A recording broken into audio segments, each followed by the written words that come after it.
Bien, buenas tardes con todos y con todas. Muchas gracias a quienes están conectados a través del Zoom.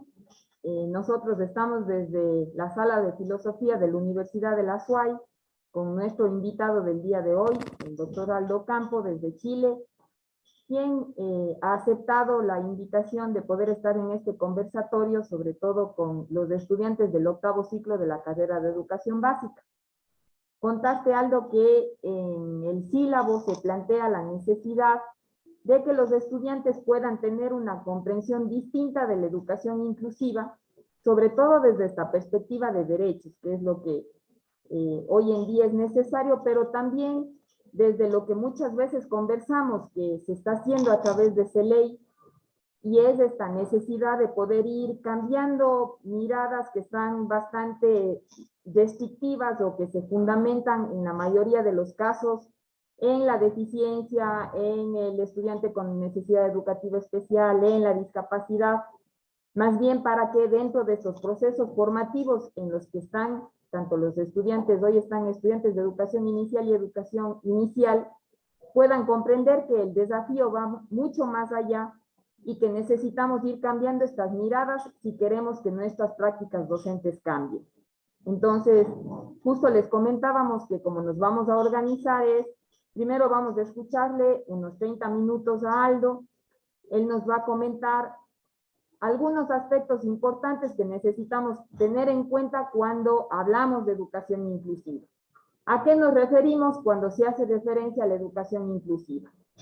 Y luego los estudiantes de educación básica tienen preparadas unas preguntas que han ido surgiendo en función a esta primera parte de las clases, en donde habíamos hecho un análisis de algunos autores de Latinoamérica, entre los cuales obviamente está Aldo Campo, y que les ha ayudado a ir generando estas rupturas que se necesitan para poder pensar la educación inclusiva de otra manera.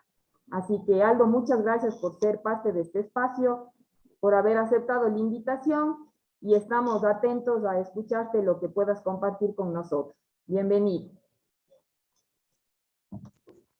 Bueno, muchísimas gracias, Lili. Me da mucho gusto estar con ustedes. Ustedes me escuchan bien, ¿no es cierto? Tanto ahí en la sala como los que están acá en el Zoom. ¿Sí? Sí, escuchamos bien. Ya, súper. Bueno, saludar a todos los futuros profesores que están ahí, también a Anita, a Karina y a los otros compañeros que están acá en el Zoom, que ya son amistades permanentes con las que dialogamos en distintas cosas en las que nos vamos encontrando. Bueno, yo voy a compartir mi pantalla para que pensemos algunas cosas y luego pasamos al tema del conversatorio con las preguntas. Yo quisiera advertir que no sé si tengo respuesta a todas las preguntas que ustedes me enviaron, pero sí voy a tratar de hacer el esfuerzo por responderlas. ¿Les parece? Bueno, para el día de hoy yo quisiera que nosotros hiciéramos un ejercicio imaginativo. ¿Qué quiero decir con eso? Tradicionalmente en psicología se piensa que la imaginación es como proyectar, pero lo que está más o lo que subyace a la imaginación son los hábitos de pensar. Por lo tanto, lo que hoy día me gustaría que nosotros pudiésemos conversar en esta tarde, en esta horita, es cómo pensar la educación inclusiva desde otros lugares o desde otros argumentos que nos permitan entenderla en tres dimensiones fundamentales, como práctica política, ¿ya? Que ustedes saben que la educación en sí misma es una práctica política, no es partidista, sino que es un fenómeno de interpelación del mundo, en una segunda dimensión que tiene que ver como práctica de investigación, y en una tercera que tiene que ver con los mecanismos de reexistencia del ser humano. Ya en esas tres dimensiones me gustaría que nosotros pudiésemos mirarla. Una primera a nivel político, una a nivel epistémico o investigativo, y una tercera a nivel de reexistencia del ser o reexistencia ontológica, si así lo queremos denominar, ¿ya? Eso. Entonces comenzamos. Bueno, yo después le voy a compartir a la profesora este PPT para que ustedes lo puedan tener y lo puedan ocupar y revisar con más detalle.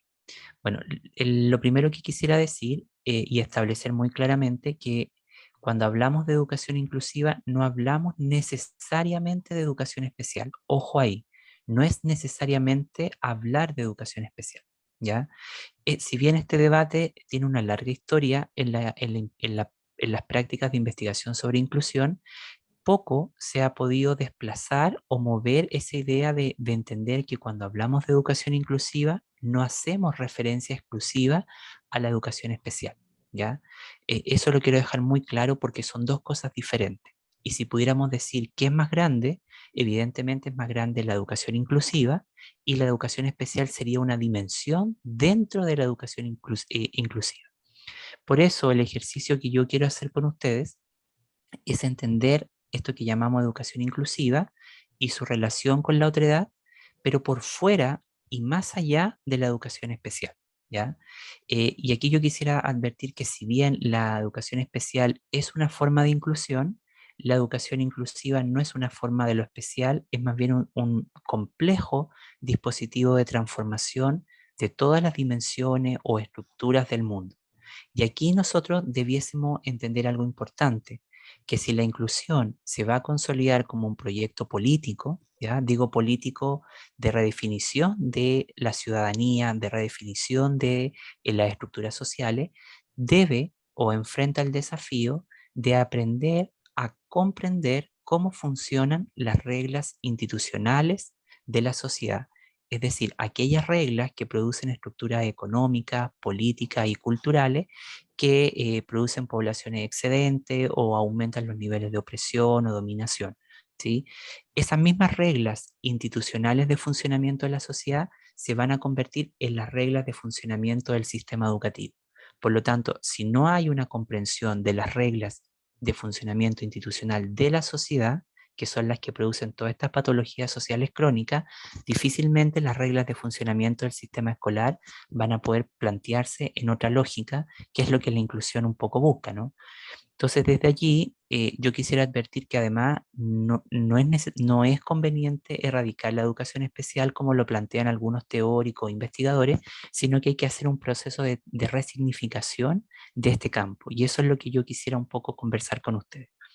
Además, hacer una advertencia y muy clara que la educación inclusiva no es un eslogan ni un mensaje de propaganda, ni mucho menos un cliché, como hoy día aparece en las políticas ministeriales, en muchos papers o en muchos congresos, que esto impone un mensaje directo y un mensaje que es casi muy simplista y que desconoce el campo de complejidades que hay dentro de la inclusión.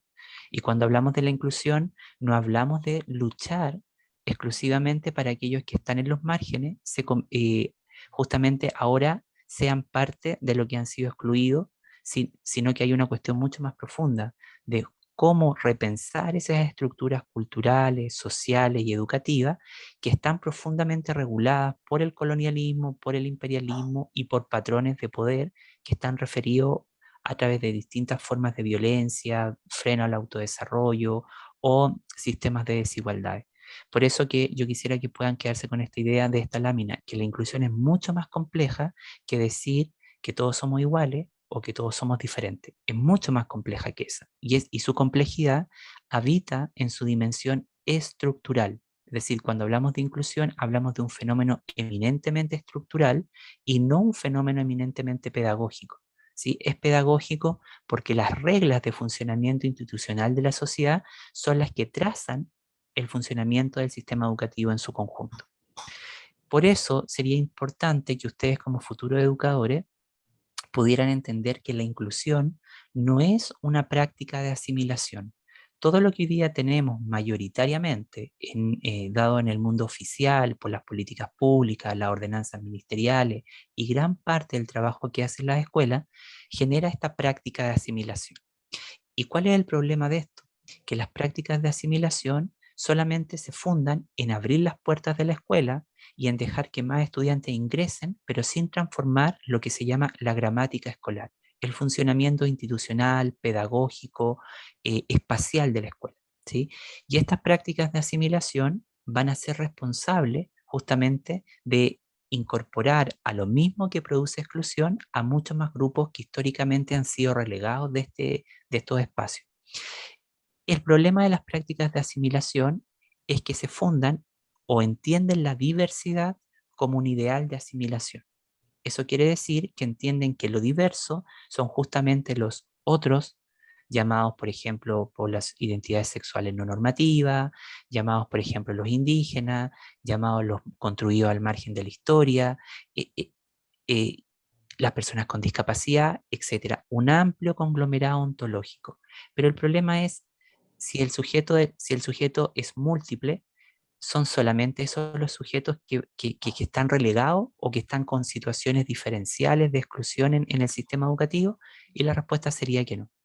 Pues esa idea de práctica de asimilación entonces nos conlleva a lo que conocemos como el ideal de diversidad, entendido como ideal de asimilación, y que a nivel de las políticas públicas y de las prácticas educativas genera algo que se llama problema ontológico de los grupos sociales.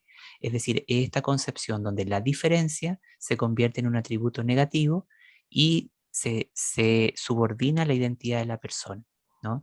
Eso es lo que más nosotros nos encontramos, por eso que las políticas educativas hoy día puntualizan cupos especiales, ingresos especiales, pero no hay un plan de transformación para albergar a la multiplicidad de sujetos que están en la estructura educativa.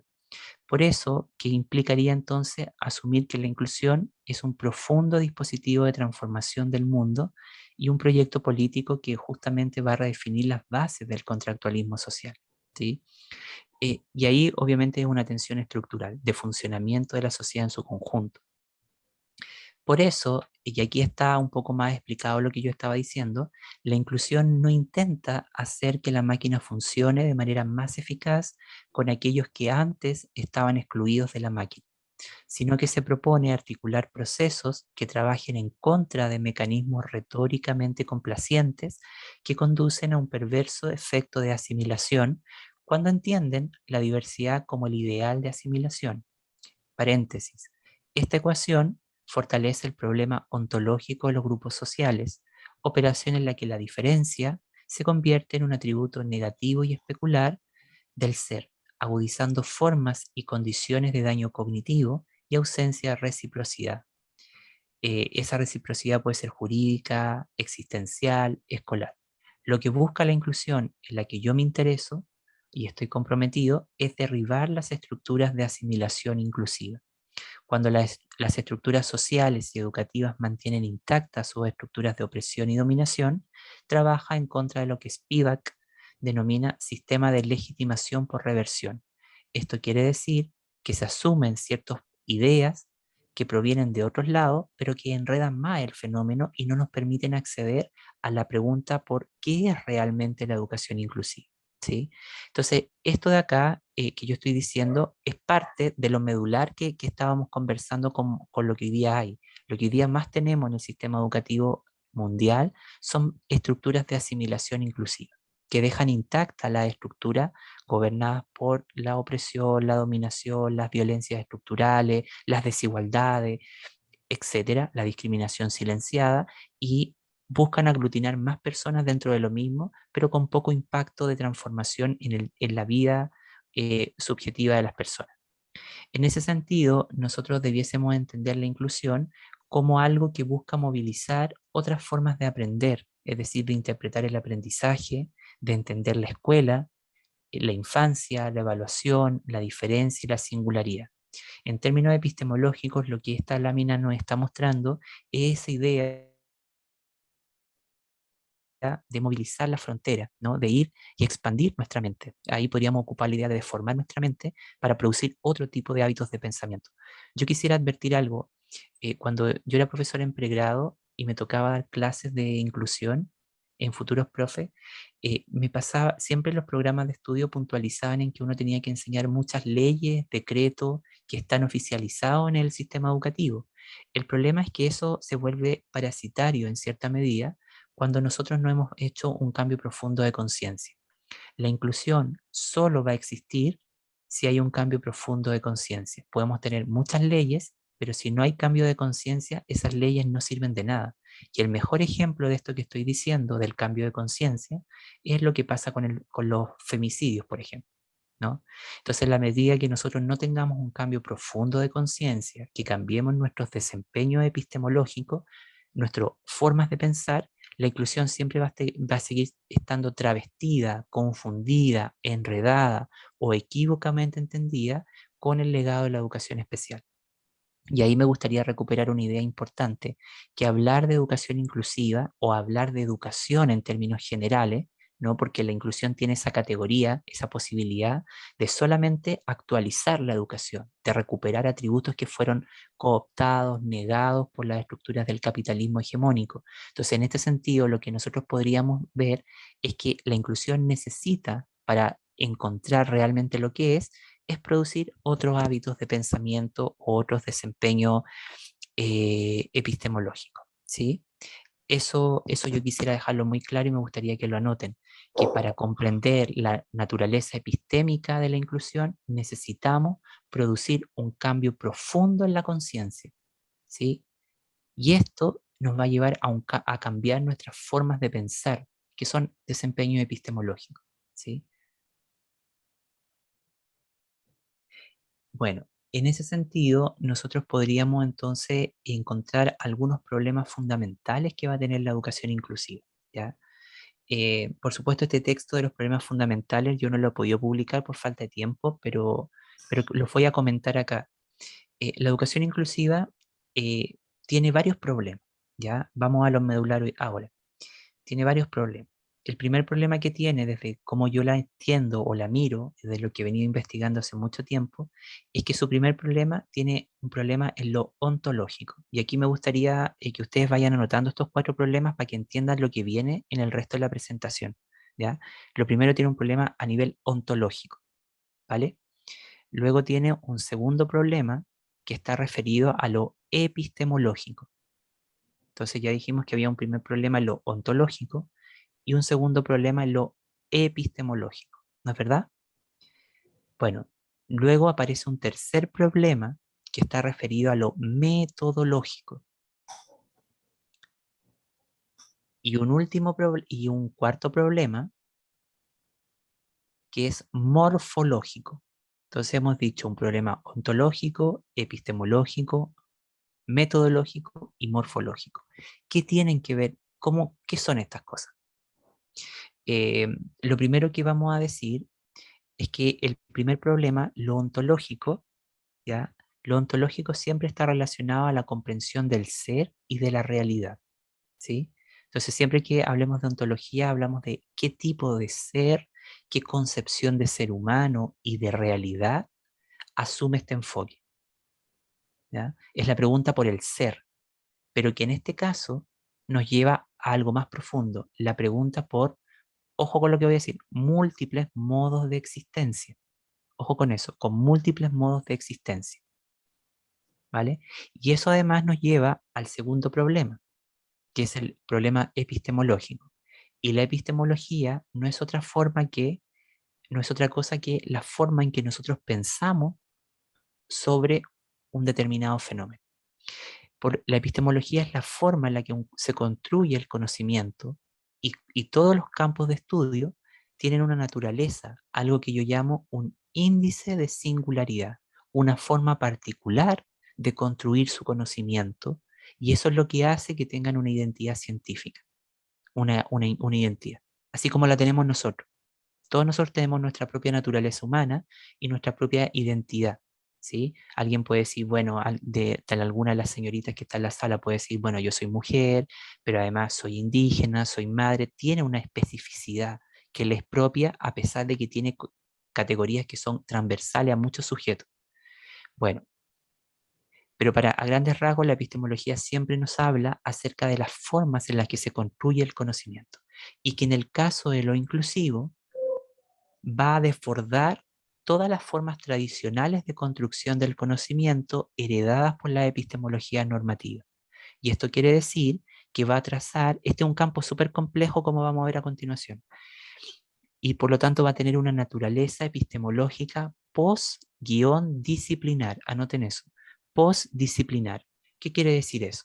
Quiere decir que de alguna manera su conocimiento atraviesa múltiples campos de estudio, atraviesa disciplinas, paradisciplinas, multidisciplinas, interdisciplina, transdisciplina, atraviesa muchos campos de conocimiento para crear el suyo propio, ¿vale? Y luego vamos a tener un tercer problema, que es un problema que yo creo que ustedes lo están ocupando ahora en su tesis, que es el problema metodológico.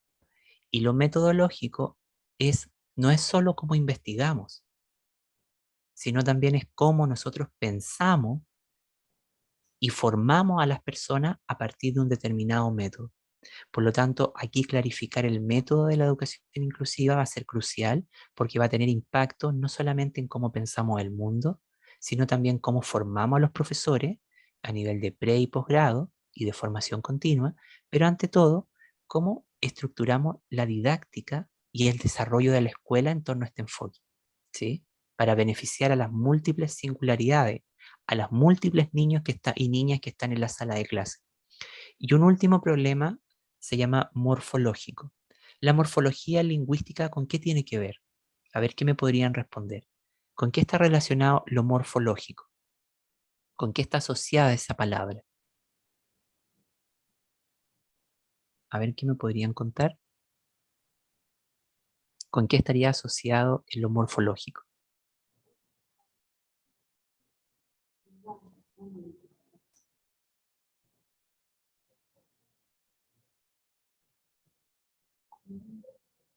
Lo morfológico está asociado con las formas, con la estructura. Por lo tanto, aquí este problema nos dice relación con el tipo de conceptos que se ocupan para ensamblar el objeto de la educación inclusiva. Por lo tanto, el problema morfológico remite aquí a los conceptos con los cuales entendemos la educación inclusiva.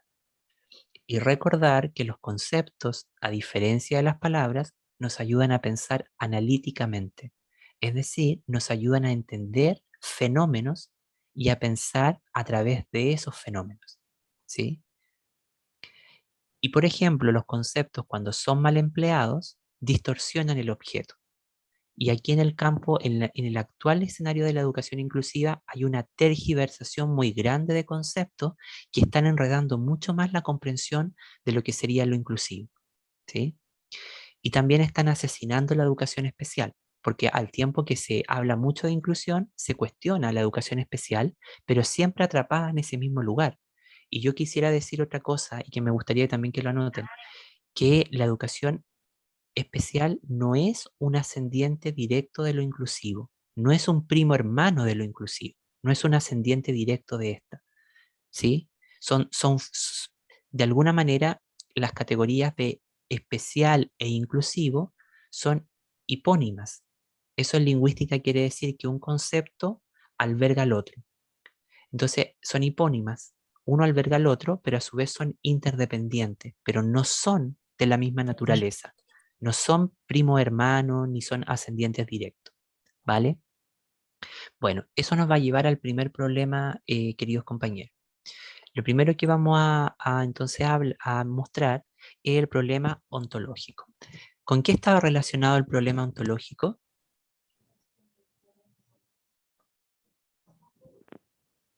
Con la comprensión del ser y la realidad. Bueno, aquí hay varias cosas importantes que tenemos que decir. Quiero que observen la primera imagen y luego la segunda, ¿ya? Pero traten de mirar lo que no es oficial, lo que no es aparente, lo que no es evidente, lo que no es explícito. Miremos la letra chica, démosle la vuelta, como diría Jacques Derrida, desde adentro a los problemas que aquí están. Lo primero que podríamos ver en la imagen inicial que yo estoy mostrando con mi cursor es una imagen de la abyección, la monstruosidad, la anormalidad, que es lo que más ha caracterizado el discurso de la inclusión, a la que yo llamo falsificada, una inclusión que nace desde el equívoco interpretativo de vincularla en el mundo pedagógico con lo especial. En esa concepción se entiende que hay una línea divisoria que es propia del mundo colonial, que vamos a tener una zona del ser en la parte de arriba, que sería la hegemonía, el hombre blanco, católico, heterosexual, cristiano, etcétera. Esa que va a definir una sola forma identitaria o existencial, y una segunda parte donde vamos a encontrar la zona del no ser, aquel sujeto que justamente fue marginado por la modernidad y por no cumplir esos atributos que yo mencionaba. Bueno, ¿qué pasó ahí? Que a nivel de Occidente, de este lado del mundo, la comprensión de la diferencia ha estado siempre ligada a lo que en filosofía se conoce como el sustancialismo. ¿Qué quiere decir eso? Que todo, que todo, que toda expresión humana que escape a la normalidad va justamente a entender que es un problema propio de la sustancia, de la esencia del ser humano, algo que es natural a ese ser humano. Esa comprensión dio como paso algo mucho más perverso que se llama el humanismo clásico, que es una forma de entender al hombre, pero que margina a múltiples sujetos. En esa concepción, la diferencia o la idea de ser diferente siempre está subordinada al problema ontológico de los grupos sociales, a que la diferencia tiene una atribución negativa. Y eso, en la educación inclusiva, está muy, muy arraigado, sobre todo en esos análisis que dicen el ellos y el nosotros, o entender siempre al otro como un sujeto deficiente, como un sujeto extraño, anormal, que viene desde otra cultura, etcétera, ¿no? Bueno, esa exotización ontológica, esa fetichización que en antropología se habla, nos lleva justamente a este atrapamiento de pensar que hay algunos que tienen que ser incluidos a lo mismo que está regulado por una gran normalidad. El problema es que esto que escapa de la norma se atrapa en una mismidad que también lo excluye. En ese sentido, podríamos decir que lo correcto para entender a los sujetos educativos y social en el contexto de la inclusión no es entenderlo desde el punto de vista del humanismo clásico, de este hombre blanco, desde una sola forma de existencia, sino desde una perspectiva profundamente antiesencialista. El antiesencialismo va a ser un movimiento que va a surgir en la década de los 60, 70 y que va a tener a la base todos los movimientos postestructuralistas, feministas, antirracistas, ya los estudios queer, que en el fondo son todas las preocupaciones por la diferencia, ¿no? Pero las diferencias ya agudizadas por complejas formas de opresión. En ese contexto, entonces, el antiesencialismo va a romper con esa idea negativa de la diferencia y nos va a ayudar a entender que el sujeto es múltiple y es singular. Por eso que lo correcto sería hablar de que en el contexto escolar y en el contexto educativo los sujetos son múltiples singularidades, o en la sala de clases hay múltiples singularidades. ¿Por qué digo esto? Porque la diversidad, la diferencia y la singularidad son tres categorías que están extremadamente entrelazadas, pero la diferencia y la diversidad son la cara de la misma moneda. Pueden conducir siempre a un efecto de diferenciación o diferencialismo, mientras que la singularidad es la única que evita encasillar al sujeto en criterios de anormalidad. Y si atendemos a la premisa de que somos múltiples expresiones humanas, entonces esas múltiples expresiones son singulares y que no hay una forma exclusiva de ser hombre o ser mujer, de ser niño, de ser indígena. Es un gran universo de posibilidades. Sin duda está más complejo, pero... Y además, el segundo problema que yo decía era un problema epistemológico. Este problema epistemológico impone tres cuestiones fundamentales. Primero, reconocer que lo que conocemos como educación inclusiva no tiene una teoría consolidada, más bien lo que tiene es un conjunto de influencias, de ideas que viajan por distintos campos del conocimiento, campos que son eminentemente críticos, como los estudios culturales, tanto latinoamericanos, asiáticos, eh, anglosajones, la teoría crítica, el feminismo crítico, la interseccionalidad, la decolonialidad, la filosofía de la diferencia, la interculturalidad crítica, entre tantos otros campos. Y ella va a viajar por todos esos campos, ¿sí? Pero además todos estos campos que yo estoy mencionando, yo les denomino enredos genealógicos, porque de ahí es donde la inclusión tiene raíces en todos esos campos. Y eso nos lleva entonces a reconocer que hoy día lo que conocemos como educación inclusiva no es otra cosa que una mímesis o un travestismo epistemológico con lo especial, ¿sí? Y eso omite la pregunta acerca de cuáles son sus verdaderas referencias objetivas para pensar la inclusión a partir de su verdadera naturaleza. En esa lógica, yo quisiera que ustedes miren esta lámina que yo estoy señalando acá, donde están los puntitos. Bueno, así es el campo epistemológico de la inclusión. La inclusión tiene, a diferencia de muchos campos, para que ésta llegue a existir, tiene múltiples convergencias heurísticas. Eso es muy importante. Quiere decir que el campo se ensambla a partir de múltiples convergencias heurísticas que funcionan de esta manera, ¿ya? Entonces pasa por disciplinas, por interdisciplinas, por antidisciplinas, para llegar tras disciplina hasta configurar una postdisciplina. Algo que se nutre de múltiples aportes, de múltiples raíces, pero que a pesar que toma prestado de muchos campos, de muchas ideas, crea algo que le es propio. Y eso está representado en esta imagen, que a eso se llama nomadismo epistemológico o diasporismo. Algo que se construye en el movimiento, en el encuentro de muchas cosas, ¿sí? Y para cerrar, vamos a ver el problema, y ahí están, por ejemplo, los enredos genealógicos que yo les decía. Tienen múltiples raíces que van a venir de la interseccionalidad, de los estudios queer, de los estudios de la mujer, de la filosofía crítica, de los estudios de democracia, de la filosofía política, analítica, entre tantos otros. Bueno, por eso sería importante entender la educación inclusiva como un dispositivo que apela a nuestra capacidad de reconocer y comprender la mecánica de la exclusión. Nos invita a trabajar poco a poco hacia nuestra propia reconstrucción y la de nuestros enfoques de la educación coherentes con poblaciones y contextos cambiantes y a nuestro tiempo. Bueno, el tercer problema que yo les mencionaba es el problema metodológico. Y el problema metodológico nos explica que este campo no tiene una metodología de investigación como la tienen, por ejemplo, la antropología, la psicología, y va a tomar prestada muchas herramientas de investigación que no le son propias. El problema es que esos fenómenos ya no pueden ser investigados en los paradigmas de ninguna disciplina en particular, y eso exige que pueda crear otro tipo de metodologías de investigación. Y el último problema que yo mencionaba está asociado a los conceptos.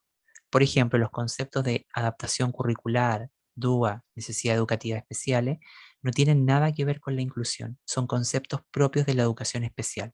Cuando nosotros nos preguntamos cuáles son los conceptos propios a nivel epistemológico de la inclusión, son diferencia, alteridad, otredad, eh, heterogeneidad, multiplicidad. Todas esas categorías que yo mencioné nacen de lo múltiple.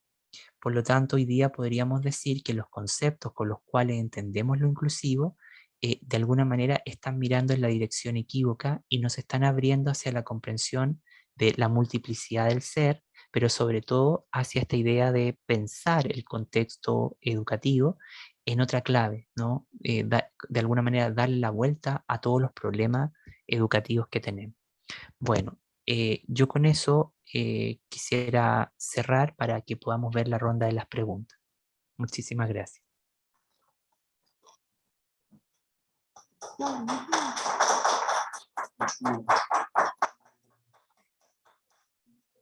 Muchas gracias, Aldo. Bien, entonces, como bien vos señalas, me parece que la primera situación que nos llevas a reflexionar es a cuestionar muchas de las cosas que acá en nuestro contexto, que acá en el Ecuador venimos haciendo, precisamente esta pedagogización que últimamente a la que hemos recurrido pensando que estamos dando respuesta o que desde esas situaciones precisamente se aborda la educación inclusiva. Y como vos decías, pues va mucho más allá, es un proceso mucho más complejo y que sin duda requerirá de la profundización y de todo el análisis que nosotros podamos hacer. Entonces voy a dar paso a los estudiantes del octavo ciclo de educación básica, que ellos tienen las preguntas que en algún momento te habíamos compartido precisamente para que podamos hacer este conversatorio. Les escuchamos, chicos. Buenas tardes, Aldo. Una de mis preguntas es, usted señala que no hay un concepto específico de educación inclusiva, entonces, ¿cómo la podría comprender usted en ese sentido?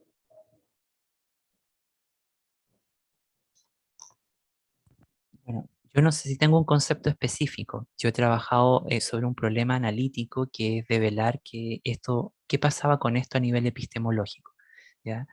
Eh, en el estudio de los conceptos, Mieke Val, que tiene un maravilloso texto publicado en 2002, 2009 al español, que se llama Conceptos viajeros en las humanidades, una guía de viaje, ella explica, como en la página 20, 21, dice que no es fértil en ningún campo de análisis ofrecer conceptos específicos porque como que cierran los debates, ¿ya? Y a veces uno como que pudiera caer en la dictadura de decir esto es tal cosa, siendo que este campo es tan complejo y es tan abierto que podría hacer muchas cosas a la vez, ¿no? En ese sentido, un poco yo entiendo la pregunta suya, tiene que ver con, bueno, desde mi posición teórica y también política, yo siempre me he resistido a pensar la inclusión como una práctica de asimilación, ¿ya? O sea, voy a hacer el ejercicio en que en filosofía se llama vía negativa, decir lo que no es para luego responderle, ¿vale? Entonces, lo primero para mí no es una práctica de asimilación. Tampoco está asociada a la educación especial, no porque esté en contra de la educación especial, no tiene que ver con eso, sino que yo entiendo que son dos cosas diferentes. Para mí, de manera particular, la inclusión tiene cuatro cuestiones medulares. Primero, que es un profundo dispositivo de transformación, pero que esa transformación impacta en lo político, es decir, crea un proyecto político que es cívico-ciudadano. A nivel epistemológico, actualiza, reinventa todos los dominios de lo que llamamos ciencia educativa. Es decir, transforma la teoría curricular, transforma la teoría educativa, la didáctica, la gestión escolar, para responder a lo que yo decía casi al final de la presentación, la multiplicidad de singularidades. Eso es lo primero, es decir, y que eso va a tener un correlato mucho más específico en reconocer que en la sala de clase tenemos múltiples modos de existencia, múltiples formas de ser humano, y que en el discurso transferido por la educación especial nos lleva a pensar en que hay algunos niños que tienen problemas y otros que no los tienen, y eso es falso, porque lo que nosotros debemos aprender es a entender cuál es el conocimiento sociocultural de los grupos con los que trabajamos, es decir, cuál es el conocimiento de los niños, por ejemplo, con los que estamos atendiendo en la sala de clase, que es una cuestión más compleja en ese sentido. Pero para ir a lo más concreto y así, para mí la educación inclusiva como concepto específico es un movimiento de transformación epistémico y político y que va a producir nuevas formas de existencia y nuevas formas de subjetividad. Y ahí está la clave de todo esto, porque eso nos lleva justamente a relacionarnos de otra manera, a existir de otra manera, a pensar de otra manera, ¿no? Y eso implica lo que yo decía al inicio, un profundo cambio en la conciencia. Creo que la medida en que nosotros cambiemos nuestras formas de pensar en los procesos educativos, todo esto va a empezar a tener más fuerza, ¿no? Eso podría yo señalarle con respecto a su pregunta. Muchas gracias. Gracias.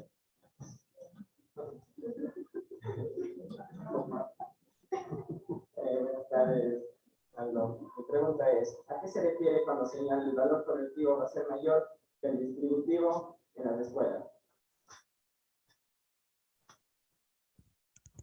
Oye, ustedes son peor que los periodistas cuando hay conferencia de prensa. No, pero están muy bien las preguntas. Lo que yo quiero decir, no, pero eso tómenselo como un halago, porque quiere decir que hicieron el trabajo bien, ¿no?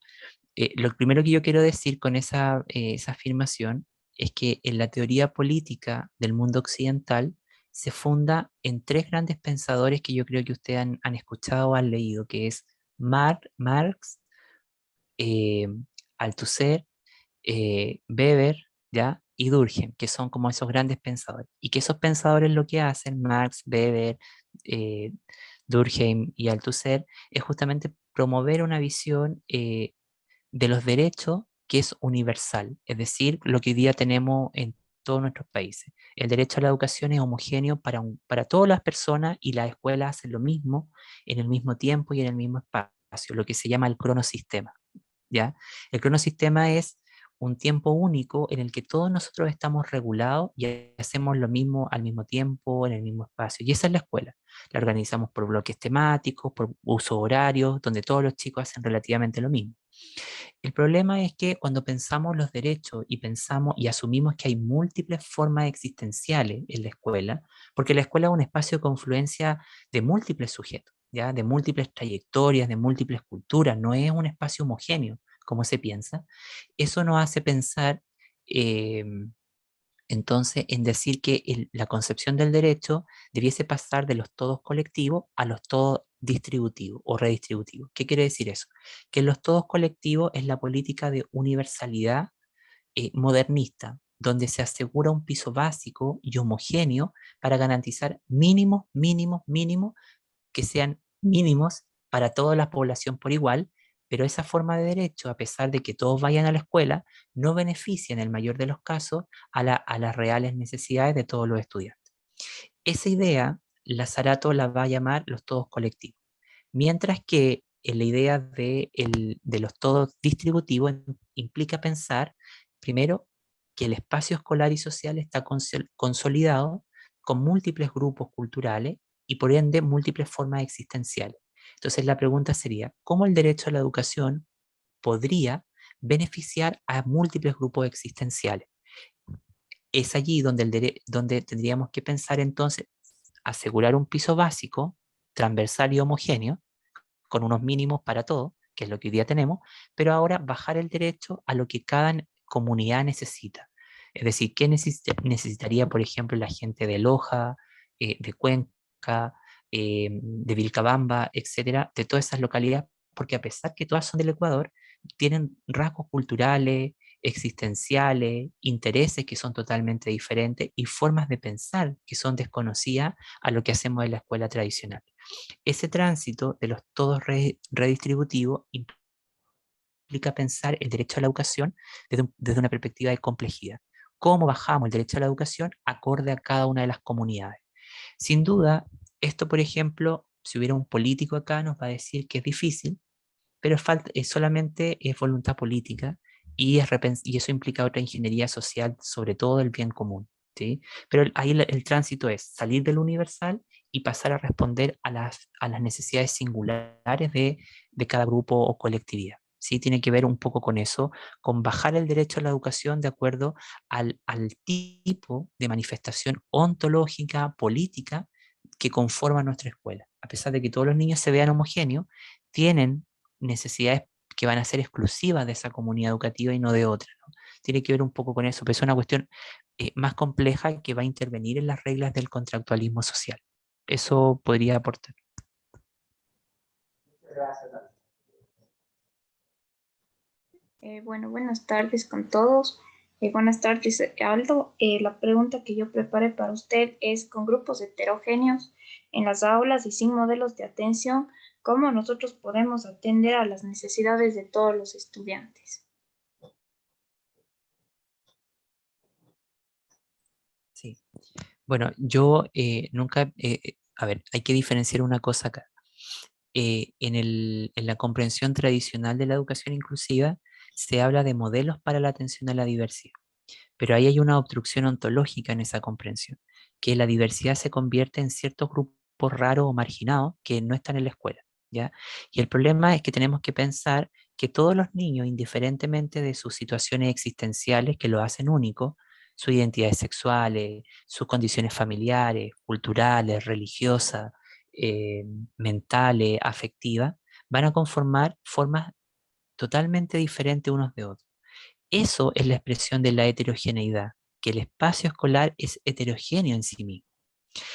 Y el problema es que si nosotros seguimos puntualizando en esa concepción de que la diversidad solamente está en los niños que tienen discapacidad, que tienen trastornos de aprendizaje, que son indígenas, vamos siempre a tener el mismo problema de enfrentamiento entre grupos ontológicos. El problema no es sacar los modelos, porque nosotros como profesores siempre trabajamos con modelos didácticos, curriculares. Aquí implica justamente hacer un cambio en la forma de pensar el currículum, por ejemplo, ¿ya? Y algo que tendría que partir con lo mismo que de la pregunta anterior. Nosotros hacemos una planificación que se plantea, a lo mejor muy didáctica, muy interesante, pero está pensada para un grupo de nuestros estudiantes. El problema es que esa planificación tiene que penetrar las estructuras mentales de todos nuestros niños. Y si tiene que penetrar las estructuras mentales de todos nuestros niños, tiene que permitirles participar a todo acorde a sus intereses, necesidades y motivación. ¿Cómo hacemos eso? En el fondo eso implicaría cambiar la concepción del tiempo escolar, pasar del cronosistema a lo que yo llamo las heterocronías, salir del tiempo único donde todos hacemos lo mismo, leemos el libro de 9:30 a 10:30 de la mañana y organizamos el espacio escolar en torno al reconocimiento de múltiples temporalidades. De hecho, aquí mismo estamos en múltiples temporalidades.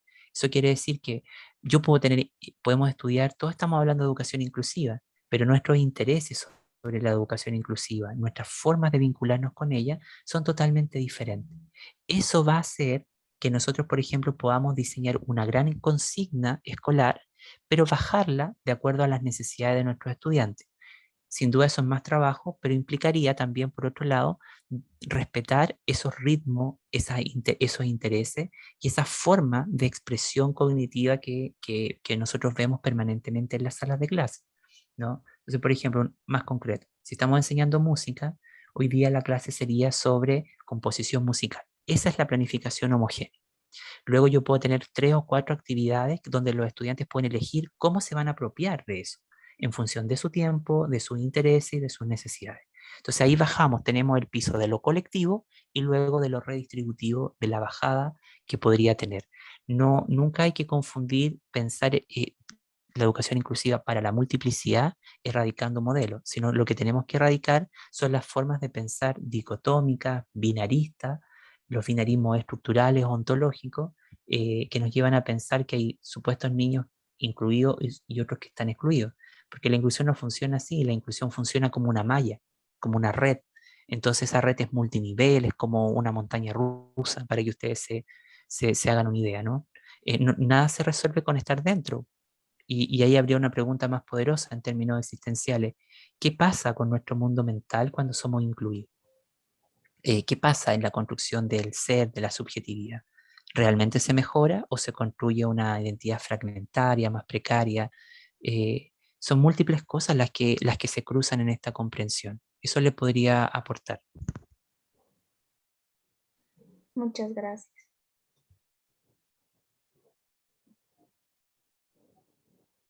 Buenas tardes, Alma. Mi pregunta es, hay niños que por discapacidad necesitan atención especializada. ¿Cómo hacer en una escuela regular? ¿Cómo ayudarlos?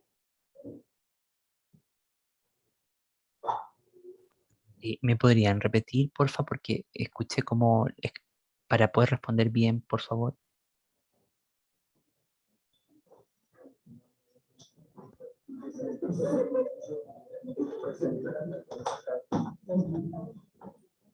Buenas tardes, Aldo. Mi pregunta es, hay niños que por su discapacidad necesitan atención especializada.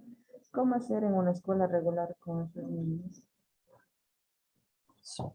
Súper, muchísimas gracias. Sí, esta pregunta es tan importante como las anteriores porque está centrada en el debate de cómo disociar la imposición del modelo epistémico didáctico de la educación especial como parte de la educación inclusiva, que es lo que hoy día nosotros tenemos mayoritariamente.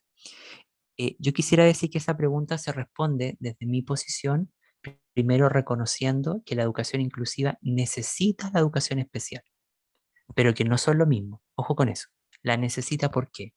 Porque la escuela, no porque nosotros tengamos más niños puestos en la escuela, quiere decir que vamos a ser más sensibles o vamos a estar abiertos a la diferencia.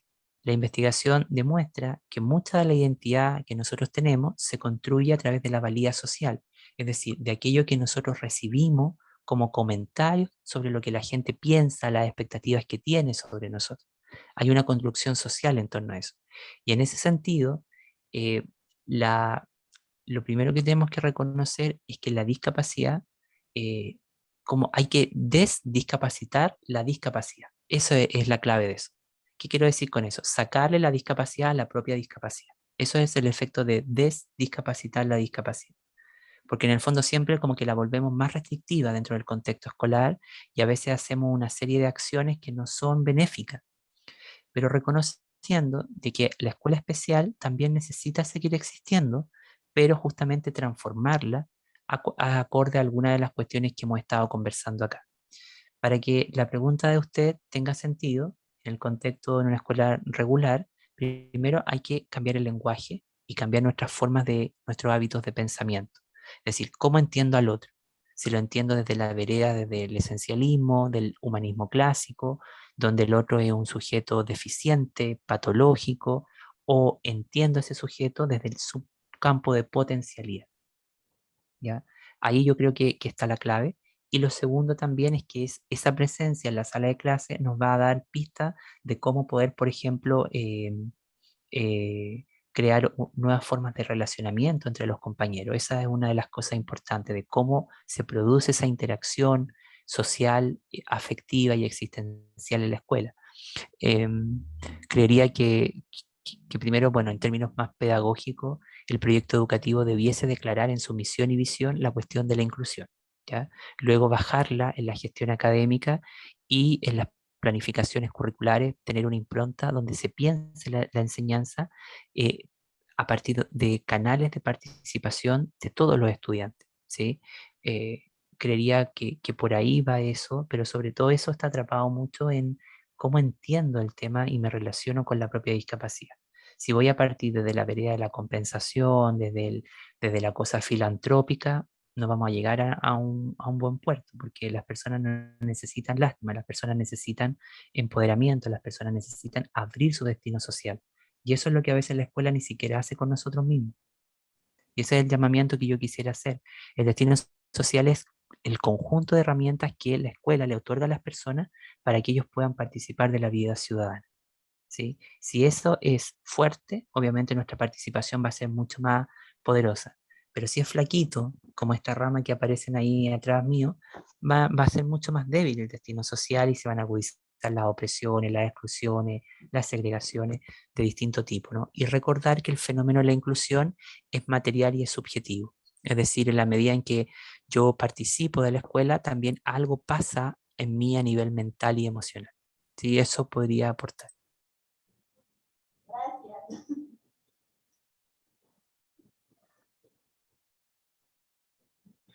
Buenas tardes, Aldo. No sé si me escucha.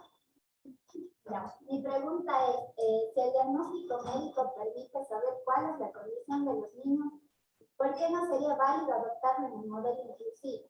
Al no hacerlo, ¿no estaría trabajando sin saber qué estrategias adecuadas utilizar? Ya, súper.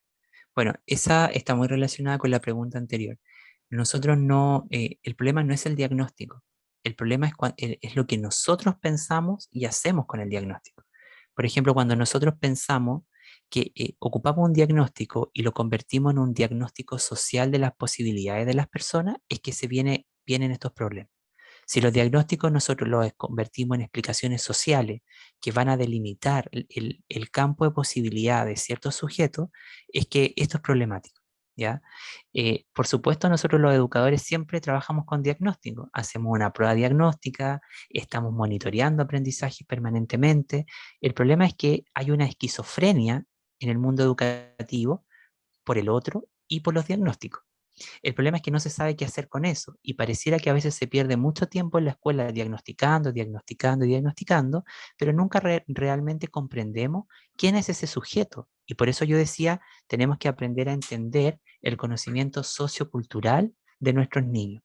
¿Por qué? Porque si a mí me llega un diagnóstico de un neurólogo o un neuropsicólogo y me dice tiene tal cosa, eso es una premisa para saber cómo operan las estructuras mentales de ese estudiante, pero no es el factor de construcción del sujeto, que es lo que pasa acá, que en el mundo escolar los diagnósticos sancionan qué tipo de experiencia educativa tiene que tener determinados niños y eso van reduciendo su impacto en las trayectorias sociales y escolares, ¿no? Entonces es lo que Kaplan, por ejemplo, denomina las marcas de desigualdad. Cuando nosotros imponemos, por ejemplo, criterios como ser DI, o ser déficit del trastorno del espectro autista, o tener, por ejemplo, TDAH. Bueno, esas son categorías que nos explican cómo procesamos la información, cómo nos movemos, cómo actúa nuestro mundo, pero no son diagnósticos que tienen que convertirse en explicaciones sociales, que es lo que habitualmente pasa en el mundo de esta confusión que yo llamo neoespecial, ¿no? Esta nueva forma de educación especial creada a través de la educación inclusiva. Entonces ahí lo primero es, vuelvo a la idea del hábito de conciencia. ¿Necesitamos el diagnóstico? Sí, pero ese diagnóstico no puede convertirse en una explicación social que delimite el campo de posibilidades de cada persona, ¿sí? Y ahí y eso es un cambio de conciencia y implicaría justamente, y si nosotros hacemos ese cambio de conciencia, vamos a evitar tener ¿cómo es que se llama? El problema ontológico de los grupos sociales. Es decir, siempre puntualizar en los atributos negativos del otro para justamente crear un proceso filantrópico falso de inclusión. Mira, ahora estás en la escuela, ¿no? Y el problema es que la escuela tiene que constituirse en un espacio de esperanza para todos los niños. Eso podría responder. Muchas gracias. Y tengo otra pregunta. ¿Qué estrategias metodológicas sugiere para trabajar de manera inclusiva si en un aula tengo estudiantes con autismo, altas capacidades, problemas psicológicos, discapacidad intelectual y toda la diversidad que tenemos en el aula? Bueno, ahí no hay ninguna metodología clara que yo le podría decir, vaya al internet y busque esto, ¿ya? Porque ahí hay que hacer una integración de muchas cosas. Creería que una de las cosas más importantes es que nosotros como educadores tenemos que desarrollar el tacto pedagógico. ¿Qué quiere decir esto? El tacto pedagógico es la capacidad, como cuando uno ocupa el tacto, es decir, toca algo. El tacto pedagógico es la capacidad de entrar a una clase, mirar lo que pasa en esa clase y entender quiénes son esos sujetos, ¿ya? Eso es lo primero. Y eso, por ejemplo, implicaría a lo mejor recuperar algunas ideas de las pedagogías Waldorf. ¿Cómo organizamos el proceso educativo de manera que sea coherente con nuestra propia naturaleza humana y dejemos de pensar multicategóricamente qué hago con este niño? Evidentemente que nosotros necesitamos estrategias metodológicas para un chico autista porque va a procesar la información de manera totalmente diferente a como a uno que no lo tiene, por ejemplo. Pero eso es una parte. Pero si nosotros podemos reestructurar el proceso educativo encontrando puntos de intersección o puntos comunes entre todas estas expresiones ontológicas, podríamos crear una metodología de trabajo que pueda permitir ir avanzando todos al mismo ritmo, pero desde esos lugares singulares. Yo creería que una de las cuestiones medulares que dice la neuropsicología es que el aprendizaje acontece solo si hay placer. Es decir, hay aprendizaje efectivo solo cuando hay placer. Otra cosa importante es que a mayor movimiento, mayor desarrollo cognitivo, a mayor juegos de asociación auditiva, mayor desarrollo cognitivo. Pero lo más importante es que nuestro cerebro es lúdico, es caótico y solo funciona en el desorden organizado. Es decir, si nosotros somos capaces de entender eso, vamos a poder, por ejemplo, trabajar con cualquier perfil cognitivo que esté atento con otras formas existenciales, ¿no? ¿Por qué digo esto? Porque a veces uno piensa que son grandes metodologías. En el ámbito del lenguaje, la matemática, la autonomía, por supuesto, pero si nosotros atendemos a estas máximas que yo estaba mencionando, que son de carácter neuropsicológico, podemos trabajar con cualquier grupo adaptando a sus necesidades, ¿no? Creo que por ahí va esa respuesta. Muchas gracias. Buenas tardes, Aldo, perdón, una pregunta, Aldo. ¿Cuál es su aporte de educación inclusiva en la educación de tercer nivel, pregrado? Muchas gracias.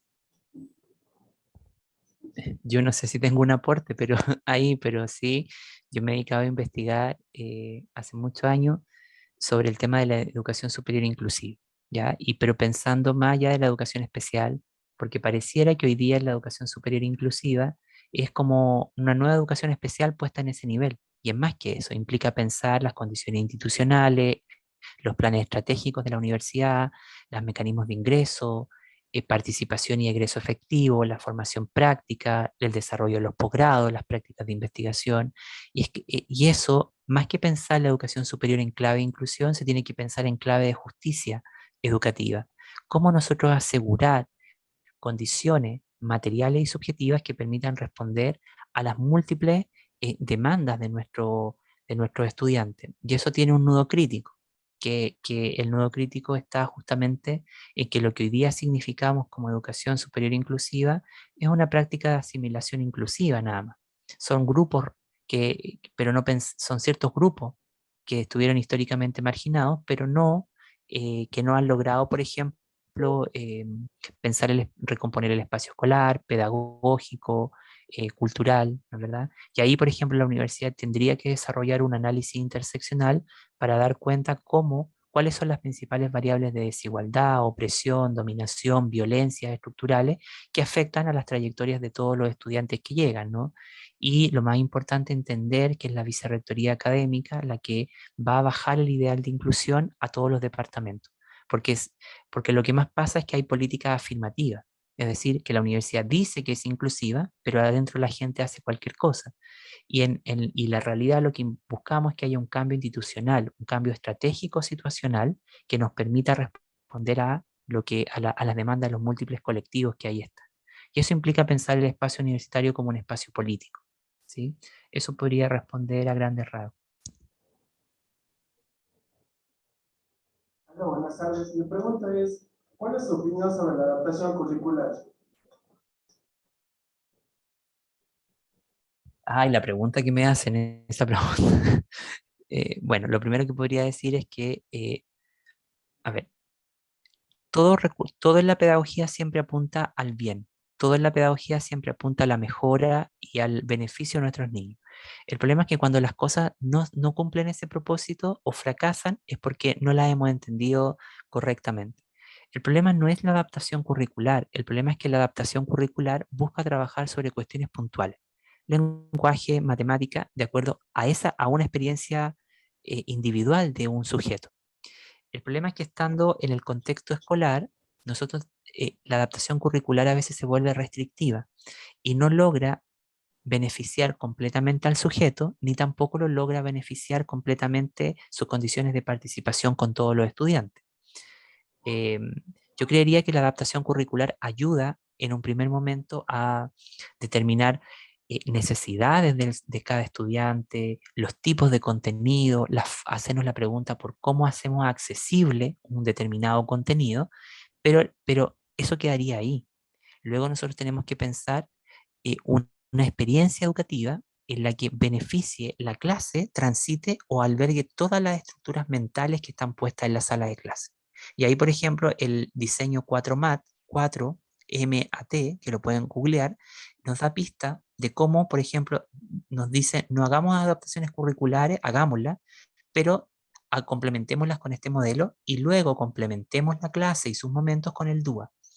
Ya ahí son tres cosas diferentes. La adaptación curricular es como que trabaja específicamente para una persona, pero lo que necesitamos es que esa persona sienta que es parte de la clase.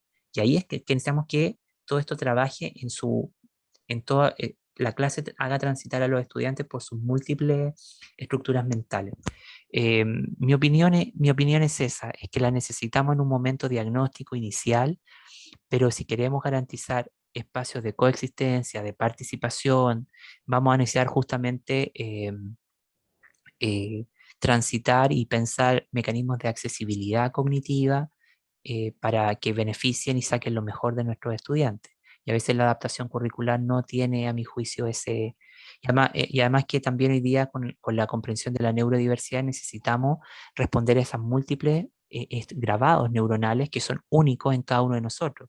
Y eso es lo que nosotros como educadores necesitamos, tener una profunda comprensión de las estructuras neurodiversas que nos caracterizan a cada uno de nosotros, ¿no?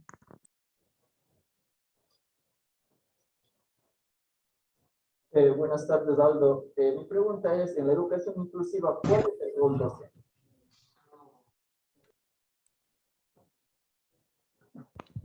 Bueno, yo quisiera poner un ejemplo. En muchos congresos a veces se presentan conferencias, charlas, ponencias que dicen que un profesor inclusivo es un profesor que respeta la diversidad, que abre oportunidades, pero cuando nosotros nos remontamos a lo medular de nuestro trabajo, esas son condiciones básicas a todos los educadores. Es como el médico que sabe que sí o sí tiene que curar o sanar, ¿ya? Acá va a pasar lo mismo. Y en ese sentido nosotros necesitamos entonces entender que el rol docente en la inclusión tiene que ver con resignificar el espacio escolar, ¿ya? El estar permanentemente buscando oportunidades de apertura para nuestros estudiantes. Primero es resignificar el espacio escolar, cambiar la gramática escolar, ¿ya? La concepción de tiempo, pero también justamente estar atento a cómo se van formando a través de la enseñanza distintos ejes de desigualdad para ciertos grupos en los con los que yo trabajo. ¿Sí? Es ser, y sobre todo aquí yo quisiera rescatar una idea de Gayatri Spivak, que ella dice que los educadores debemos luchar en contra de toda forma de exclusión, opresión y sacar a las personas de ahí. Eso es luchar en contra de la subalternidad para que las personas puedan participar de las estructuras democráticas. Nosotros, si en la escuela nosotros hacemos una inclusión ficticia. La inclusión se ve y se materializa cuando los chicos salen de la escuela y se enfrentan al modelo ciudadano, económico, político con el que nos toca vivir. Y ahí es donde las miserias del mundo, las injusticias toman fuerza. Si nosotros durante todo el proceso educativo somos conscientes de esas injusticias que afectan a esos grupos y luchamos a través de la formación y la enseñanza para erradicarla, podemos garantizar un rol docente que realmente esté mucho más comprometido con la lucha social y la equidad, más que con una idea ficticia de incluir a ciertos grupos que cuando tú les preguntan, dicen yo no necesito ser incluido, sino que nosotros necesitamos aprender a leer el conocimiento cultural o sociocultural de ciertos grupos que han sido construidos al margen de la historia, por ejemplo. ¿No? Me estoy refiriendo a entender al indígena como indígena, entender a los niños trans como trans, y no desde el aparato ficticio que nos dicen ciertos marcos conceptuales que a veces no dialogan con esa realidad en profundidad. Yo creo que esto le ha pasado a ustedes en su propia experiencia, que a veces no han sido entendidos por lo que son, sino que han sido entendidos desde marcos más bien generales de comprensión del humano. Y ahí hay una pregunta mucho más profunda, ¿no? Que tanto la humanidad como la idea de humano son una invención netamente colonial, que va a funcionar siempre racializando, sexualizando, excluyendo, desviando y validando una única forma existencial. Entonces yo creo que todos esos son componentes que forman el trabajo de un docente en este campo. Gracias. Buenas tardes. Mi pregunta para usted Aldo, es, ¿cómo sería una institución que se fundamente en educación inclusiva? Bueno, una institución que sea para la inclusión, primero una escuela que trabaja con la multiplicidad de singularidades. Eso es lo primero. Lo segundo es una escuela que cambia la concepción del tiempo escolar, sale del cronosistema y pasa a la heterocronía. Trabaja en función de las necesidades existenciales de su grupo y por lo tanto define los contenidos a partir de esas necesidades existenciales, y sobre todo promueve otras formas de relacionamiento social entre sus participantes, digámoslo de esa manera. Yo tengo la preocupación siempre por la existencia. Yo sé que a lo mejor usted tiene la preocupación más por lo didáctico, pero si estas cuestiones no están reguladas en el contexto escolar, la didáctica va a seguir siendo parasitaria. O sea, vamos a seguir trabajando en torno a esa cuestión de la asimilación inclusiva. Entonces, para puntualizar sería primero cambiar la gramática escolar, el funcionamiento de la escuela, ¿ya? Las formas de contratación, los tiempos de trabajo. Eso implicaría también trabajar en torno a la heterocronía, estar atento, por ejemplo, a las cuestiones de género, ya debatir ese tipo de cosas, creo que le hacen bien en cierta medida. Pero todo está en desdiscapacitar la propia escuela, es decir, sacar ese componente esencialista ligado a la discapacidad. Buenas tardes, doctor Aldo. Yo tengo dos preguntas que le voy a realizar. ¿De qué manera los currículos responden a las necesidades educativas de las zonas rurales y cómo los saberes campesinos deberían considerarse en los procesos educativos? Esa sería la primera pregunta. Quiero decir que tenemos el mismo chaleco. Así que eh, lo otro, bueno, la pregunta suya va justamente en un sentido mucho más político, que es lo que se llama ontopolítico en el fondo. Yo creo que ahí se responde diciendo lo que decía anteriormente, como pensar al indígena como indígena. Eso implica, de alguna manera, o a ciertas comunidades a partir de lo que son, y no de los ámbitos de ficción explicativa que se producen o por la psicología o a veces por la investigación. ¿Ya? Y eso implica justamente ir a las comunidades, entender esas tramas existenciales.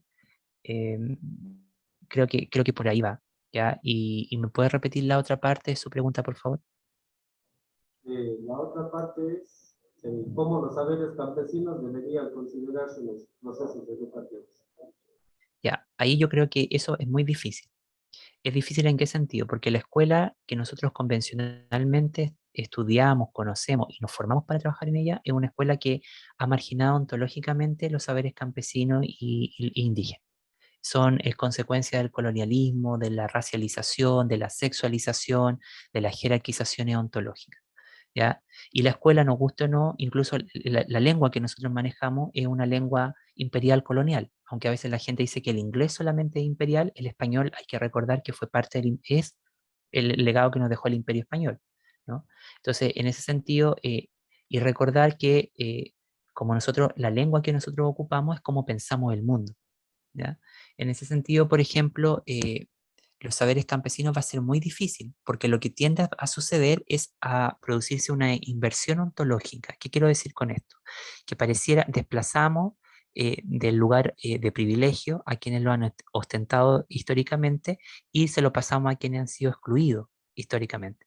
Pero eso no genera ninguna forma de justicia.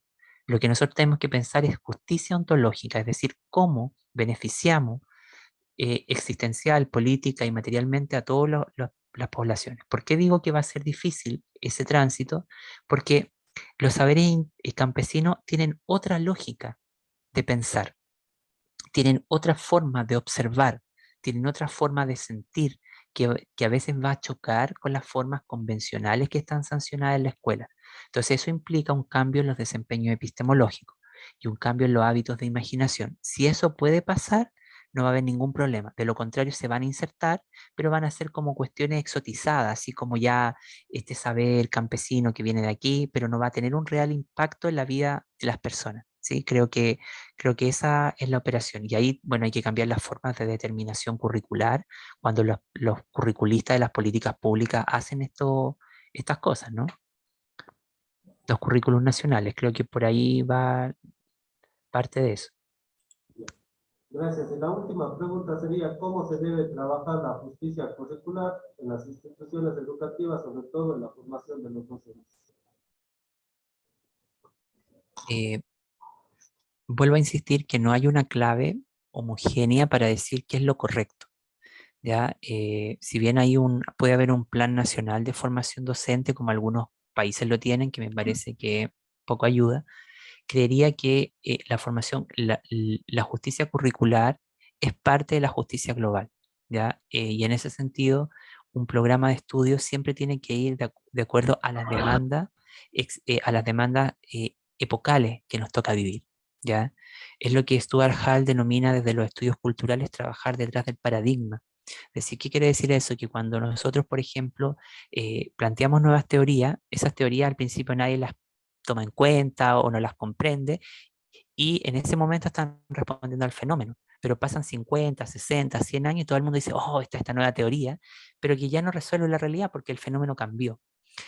Entonces, frente a esa complejidad, nosotros tendríamos que pensar, bueno, primero, para hacer justicia curricular necesitamos pensar quiénes son estos futuros profesores que llegan a la Universidad de la SUAY, por ejemplo.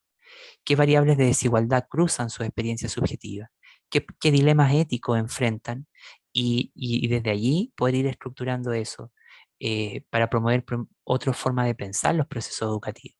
Si no hay otra forma de pensar los procesos educativos, todos los contenidos que usted tenga los va a saber, pero van a dejar la realidad donde mismo. Y eso es el caso eh, archiconocido de lo que pasa en la investigación y en la formación.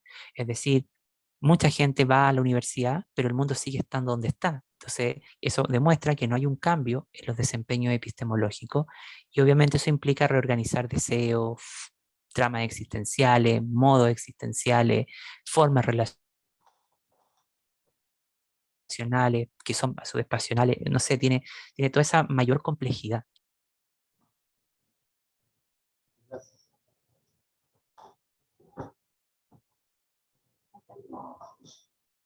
Buenas tardes, Aldo. Mi pregunta es de qué manera piensa usted que se puede hacer frente a la desigualdad ¿Me podría repetir la última parte, por favor? ¿De qué manera cree usted que se puede hacer frente a la desigualdad? Ya, muchas gracias.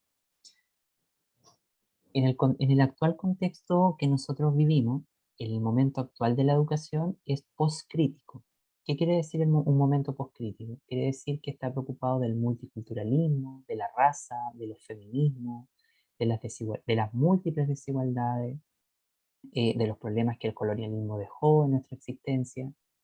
Pero la inclusión va a ir más allá de eso. Va a ser una cosa, ya no, no es postcrítica. Nace lo postcrítico, pero crea algo que es totalmente diferente a lo postcrítico.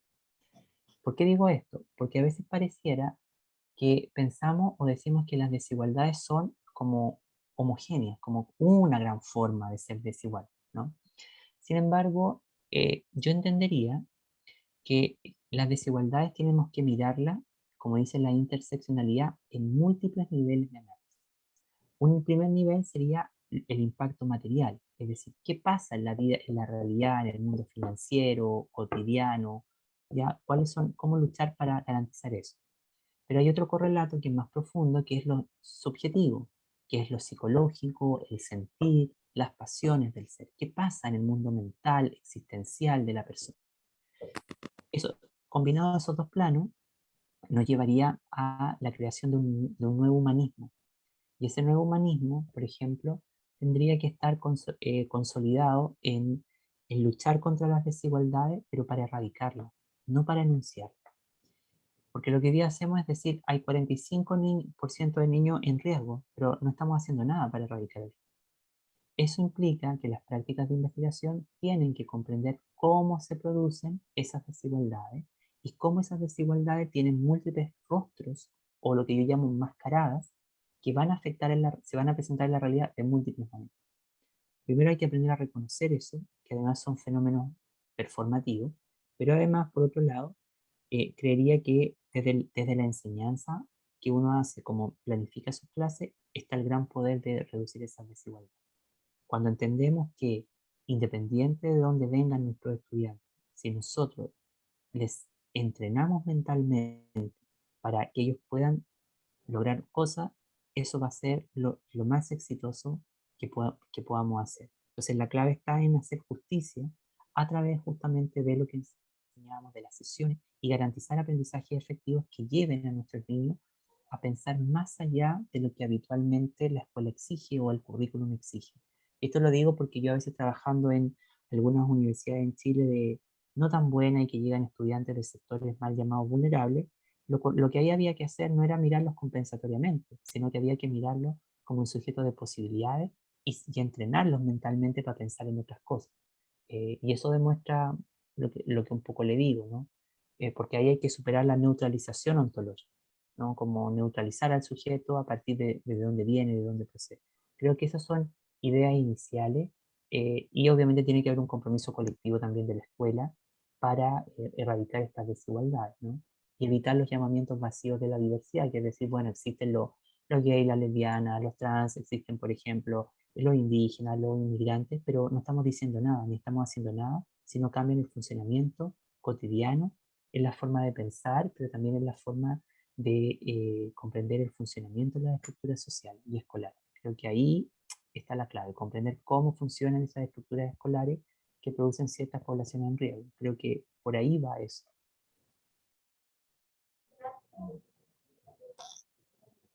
Muchas gracias, Aldo. Muchas gracias a todos quienes nos han acompañado hoy en la tarde. Sin duda que la intención que tenemos es el que podamos ir pensando muchas de las cosas que venimos haciendo en educación. Probablemente no en la educación inclusiva, porque como bien decías, va mucho más allá de lo que actualmente pensamos en nuestros contextos. Sí en lo que estamos haciendo en la educación en general, porque hay muchas cosas que tenemos que repensar y obviamente hay una serie de situaciones que tenemos que reflexionar. Así que Aldo, gracias por tu apoyo, por este espacio que ha sido un espacio de aprendizaje para todos. Desde Cuenca te mandamos un abrazo grande.